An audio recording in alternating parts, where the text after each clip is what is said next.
To the next video. In this video I will show you how you can change the RGB color of a live video recording using CameraX in native Android application.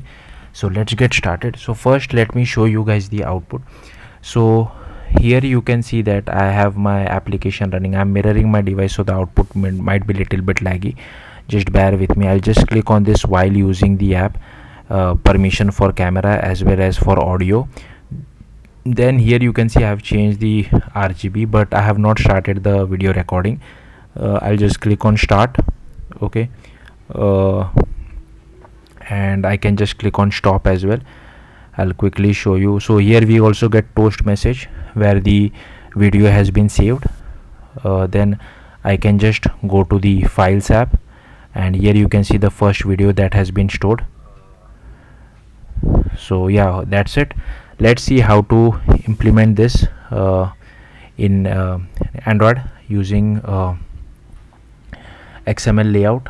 So like I said, I'm using XML layout, but if you want, you can use Jetpack Compose as well. So first you will have to go to build.gradle.kts, and here we are importing Android X camera core, then the camera 2, camera lifecycle, camera video, camera view, Android X media 3 effect as well as media 3 effect.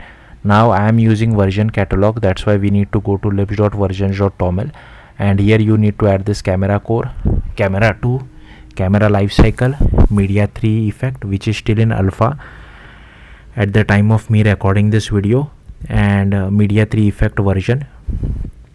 So you need to like I said, if this version does become stable, make sure you use the stable version. It is still in alpha at the time of me recording this video. Then here you need to add Android X camera lifecycle, then this camera 2, camera core, camera view, and camera video as well. And here we need to add Android X media 3 effect as well as media 3 effect. So yeah, make sure you add all these dependencies, and then you will see a sync now button. Click on that sync now button as well, so that it will download the dependencies for you. Then you need to go to manifest, android manifest.xml. Here you need to add this uses feature of camera, then the camera permission, record audio permission as well as write external storage permission. Then you need to go to res layout activity underscore main, and here you first need to define preview view, and we are constraining it to all sides of the screen so that it occupies the entire width and height. And if you see our button, we constrain it to the bottom of the screen, and we also set the ID to it. Then we need to go to main activity. I'll just scroll up. These are all the imports which we have. I'll simply scroll through this import. Feel free to pause the video wherever you feel like and just copy these imports. Again, I'll just remove this dead imports as well from this. And here you can see that we are adding this @unstable API annotation. So if I just comment this out, here you can see we are getting a lot of errors. Some of you might be wondering, okay, we are using that alpha version of the library. Actually no, this RGB thing comes from the stable version of media 3 effect, so this one. But even if the library is stable, the APIs are a bit unstable. That's one of the quirks of Android development. But hopefully by the time you watch it, this, I hope they fix it. And you don't need this @unstable API annotation. Then here first we use this video capture recorder. Here we pass our recording as well. Here is our camera executor service.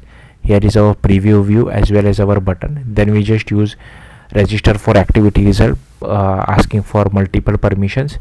By default the boolean value is true, and if we just loop over all the permissions, and if one of them is false, we make the value as false as well. And if the value is false, we just display a toast message, else we start our camera. Then inside on create, we initialize our viewfinder, we initialize our button. If all permissions are granted, we call start camera, else we call request permission. Then on button.onset click listener, we just call capture video.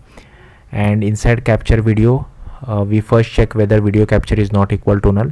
Then here we just set button.is enabled equal to false. Then we get hold of our recording. If current recording not equal to null, then we first stop the recording and then make it null.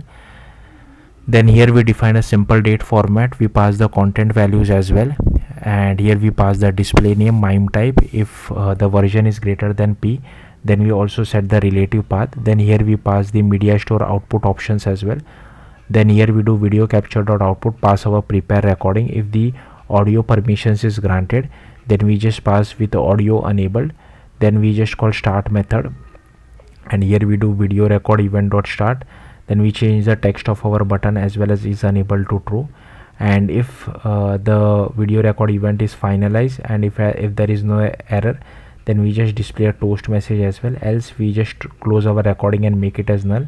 And here for our button we just change the text as well as is unable to true. Then here we have start camera, where we do process camera provider dot get instance, then we add a listener to our camera provider future, we get camera provider future dot get. Then here we have the preview view dot builder dot build, and we pass assign it to the surface provider, then we use recorder dot builder. Then we just do video capture dot with the output passing our recorder, we get hold of our default back camera, then we do use case group dot builder, add our preview use case as well as video capture, then we do media 3 effect. Then here you can see we are passing this RGB adjustment dot builder. You can play around with this value, this set red scale, gray scale as well as blue scale, and then we add this to our use case group builder, then we unbind our camera provider, we bind it to the life cycle. Then here we have method for requesting permission, here we have method for checking whether all permissions was granted, and inside destroy, on destroy we just shut down our camera executor. Then here we have one variable for file name format and another variable for camera permission as well as record audio, and if it is Android version less than equal to P, then we just add it to the right external storage as well. So yeah, that's it. Thank you for watching. Bye.